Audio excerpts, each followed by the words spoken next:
ఉన్న ప్రస్తుత పరిస్థితుల్లో తాను పోటీ చేయడం సాహసోపేత నిర్ణయమని నెల్లూరు కాంగ్రెస్ ఎంపీ అభ్యర్థి కొప్పుల రాజు అన్నారు. ప్రజలపై నమ్మకంతోనే పోటీ చేస్తున్నానని, తనను ఆదరిస్తారన్న నమ్మకం ఉందని ఆయన చెప్పారు.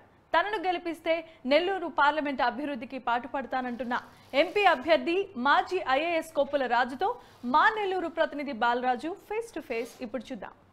సార్వత్రిక ఎన్నికల సమయం దగ్గర పడుతున్న సమయంలో అన్ని పార్టీలు కూడా ఓవైపు రాజకీయ ప్రచారాలను ముందుకు సాగిస్తూ రాజకీయ రణరంగంలో రేపు సార్వత్రిక ఎన్నికలలో గెలిపే లక్ష్యంగా కూడా ముందుకు సాగుతున్నాయి. ఈ క్రమంలోనే కాంగ్రెస్ పార్టీ అభ్యర్థిగా మాజీ కలెక్టర్ నెల్లూరు జిల్లాలో ఎంతో పేరొందిన కలెక్టర్ కొప్పుల రాజును కాంగ్రెస్ పార్టీ నెల్లూరు పార్లమెంట్ అభ్యర్థిగా ప్రకటించినది కూడా మనకు తెలిసిన విషయమే. అయితే ఇప్పుడు కొప్పుల రాజు ఆయన గత కొద్ది రోజులుగా కూడా నెల్లూరు పార్లమెంటు వ్యాప్తంగా కూడా అనేక పర్యటనలు సాగిస్తూ కాంగ్రెస్ పార్టీ గతంలో ఎలా అయితే పూర్తి స్థాయిలో దిగువ స్థాయికి చేరుకుపోయిందో వాటన్నిటిని కూడా మళ్ళా ప్రభావితం చేస్తూ కాంగ్రెస్ పార్టీని వేగవంతంగా చేసేందుకు కూడా ఆయన పావులు కదుపుతూ కూడా ముందుకు సాగుతున్నారు. అయితే ఇలాంటి క్రమంలో ఆయన మనతో ఉన్నారు.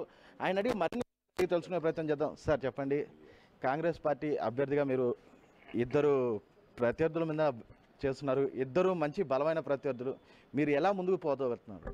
నెల్లూరు పార్లమెంటు నుంచి కాంగ్రెస్ అభ్యర్థిగా పోటీ చేస్తున్న నాకు ప్రజల మీద విశ్వాసం ఉన్నది. ప్రత్యర్థులు మీరు అన్నట్లుగా బలవంతులు కావచ్చు, కానీ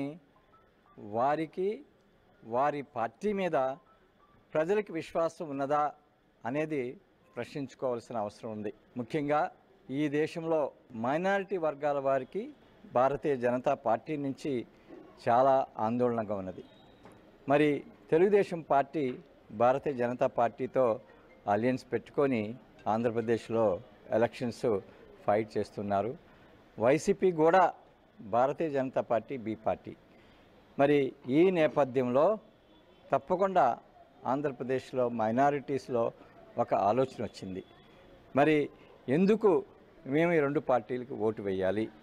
మా సమస్యల మీద ఈ రెండు పార్టీల పార్లమెంట్ మెంబర్స్ ఎప్పుడైనా పార్లమెంట్లో మరి ప్రశ్నలు వేశారా? పార్లమెంట్లో మా సమస్యల కోసం పోట్లాడారా? మరి మోడీ ప్రభుత్వం ఈ దేశంలో మైనారిటీస్కి అనేక విధాలుగా ఇబ్బంది చేస్తున్నప్పుడు ఏనాడు కూడాను ప్రశ్నించలేదు. మరి ఈ విషయాన్ని దృష్టిలో పెట్టుకొని మైనారిటీస్ తప్పకుండా కాంగ్రెస్ పార్టీకి ఓటు వేసి రాహుల్ గాంధీ గారిని గెలిపించాలని ఒక కృత నిశ్చయంతో ఉన్నారు.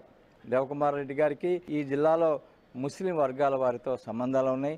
ఎందుకంటే వారు కాంగ్రెస్ లీడర్గా మరి ముస్లిమ్స్ ఎప్పుడు కూడా కాంగ్రెస్ పార్టీని ఆదరించారు కాబట్టి దేవకుమార్ రెడ్డి గారికి కాంగ్రెస్ వర్గాలతో మంచి సాన్నిధ్యం ఉన్నది. వారు సూచించిన మేరకు ఇక్కడికి వచ్చి ఈ వీరితో మాట్లాడటం జరిగింది. వారి యొక్క మరి మైనారిటీ కమ్యూనిటీస్ యొక్క ఓటు కాంగ్రెస్ పార్టీకి వేసి రాహుల్ గాంధీ గారిని ప్రధానమంత్రి చేయాలని అభ్యర్థించడం జరిగింది. అయితే ఓవైపు తెలుగుదేశం పార్టీ తాము అధికారంలో ఉన్న సమయంలో మైనార్టీలకు అత్యధికంగా పథకాలను కానీ వాళ్ళ అభ్యున్నతికి పాటుపడింది మేమే అంటూ తెలుగుదేశం పార్టీ ప్రకటిస్తుంది. మరోవైపు వైఎస్ఆర్ కాంగ్రెస్ పార్టీ మైనార్టీలు అంటేనే వైఎస్ఆర్ కాంగ్రెస్ పార్టీకి పట్టుకోమని, మైనార్టీల వల్లనే తాముకు అండ ఉంటుందంటూ కూడా ఓవైపు జగన్మోహన్ రెడ్డి మైనార్టీలనే నమ్ముకొని ముందుకు వస్తున్నారు. అదే తరుణంలో కాంగ్రెస్ పార్టీ కూడా కేవలం మైనార్టీని నమ్ముకు రావడంలో అంటే మైనార్టీలు ఎవరి సైడ్ నిలవబోతారని మీరు భావిస్తున్నారు? మైనారిటీసు చాలా నిశితంగా పరిశీలిస్తున్నారు.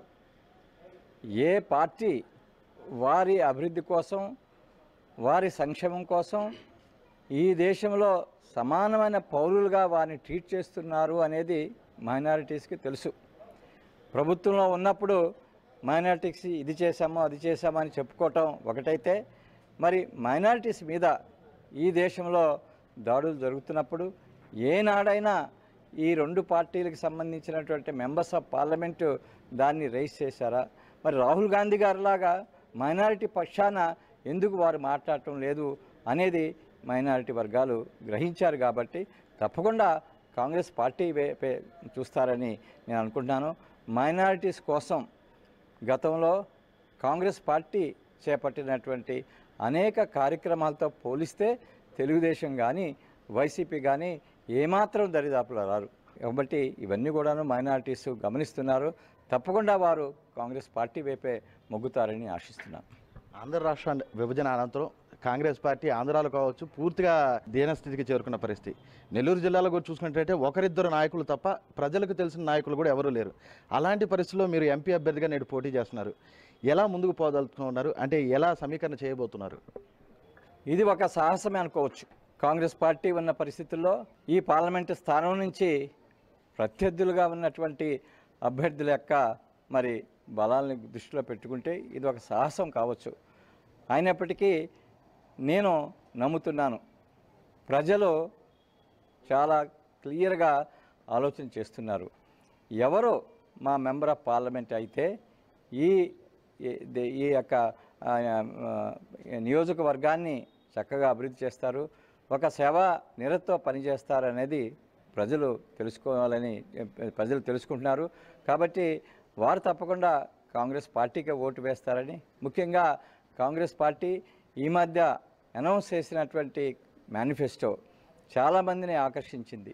కాంగ్రెస్ పార్టీ అనౌన్స్ చేసినటువంటి 5 పాంచ్ న్యాయల్ గ్యారంటీసు చాలా వర్గాల్లో కాంగ్రెస్ పార్టీ వైపు మళ్ళేందుకు ఉపయోగపడుతుంది. కాబట్టి నాకు తప్పకుండా ప్రజల నుంచి మద్దతు వస్తుందని నేను ఆశిస్తున్నాను. ప్రజల్ని ఆ విధంగా సపోర్ట్ చేయమని అభ్యర్థిస్తున్నాను. నెల్లూరు జిల్లా కలెక్టర్గా 88 నుంచి 92 వరకు బాధ్యతలు నిర్వర్తించారు. ఆ సమయంలో మీరు అనేక సమస్యలను పరిష్కరించిన సందర్భాలు కూడా ఉన్నాయి. కానీ ఆ సమయంలో పరిష్కరించలేని ఏమైనా సమస్యలు నేటికి కూడా ఉత్పన్నం అవుతున్నటువంటి సమస్యలు ఏమన్నా మీరు గుర్తించినవి ఉన్నాయి ఈ 4 రోజుల్లో ఆ రోజుల్లో కాంగ్రెస్ పార్టీ ఇరిగేషన్ ప్రాజెక్ట్స్ మీద చాలా దృష్టి పెట్టి ఈ జిల్లాకి మరి ఎక్కువ ప్రాంతాలకి నీటి సదుపాయం తీసుకొని వచ్చే దానికి పెద్ద పెద్ద projects, major irrigation projects, medium irrigation projects, minor irrigation projects take up చేయడం జరిగింది. అది కాంగ్రెస్ పార్టీ హయాంలోనే సాధ్యమైంది. అయితే గత 10 సంవత్సరాలుగా ఈ ప్రాజెక్ట్స్కి నిర్వహణ లోపం చెంది ఈ ప్రాజెక్ట్స్ యొక్క సామర్థ్యం తగ్గిపోయి రైతులు చాలా ఇబ్బందులు ఎదుర్కొంటున్నారు. నీటి సదుపాయం లేక రైతులు కష్టాలు పడుతున్నారు. అట్లానే రైతులు పండించినటువంటి పంటకి కనీస మద్దతు రాక రైతులు ప్రతిసారి ఇబ్బందులకు గురవుతున్నారు. ఇవన్నీ కూడా దృష్టిలో పెట్టుకొని కాంగ్రెస్ పార్టీ మేనిఫెస్టోలో రైతుల కోసం చాలా చక్కని గ్యారంటీలు ఇవ్వటం జరిగింది. అయితే చూసుకున్నట్లయితే రాష్ట్ర వ్యాప్తంగా కాంగ్రెస్ పార్టీ పూర్తి స్థాయిలో దీనస్థితికి చేరుకున్న సమయంలో తన నెల్లూరు పార్లమెంట్ అభ్యర్థిగా పోటీ చేస్తుండడం ఓ సాహసోపేతమైనప్పటికీ కూడా తను అనేక సమస్యలను తెలుసుకొని నెల్లూరు జిల్లాపై పూర్తి స్థాయిలో కూడా పరిజ్ఞానం కలిగి ఉండడంతో ప్రజలంతా కూడా తనను దీవిస్తారన్న నమ్మకం తనకు ఉందని ప్రస్తుత వైఎస్ఆర్ కాంగ్రెస్ పార్టీ కావచ్చు, ఇటు తెలుగుదేశం పార్టీ కావచ్చు, ఇద్దరు కూడా బీజేపీ తొత్తులుగా వ్యవహరిస్తున్న పరిస్థితులలో మైనార్టీ నాయకులంతా కూడా మైనార్టీ ఓట్లంతా కూడా తమకే పడతాయంటూ కూడా ఆయన ఆశాభావం వ్యక్తం చేస్తున్న పరిస్థితులు అయితే నెలకొని ఉన్నాయి. కెమెరామెన్ ప్రవీణ్తో బాలరాజు.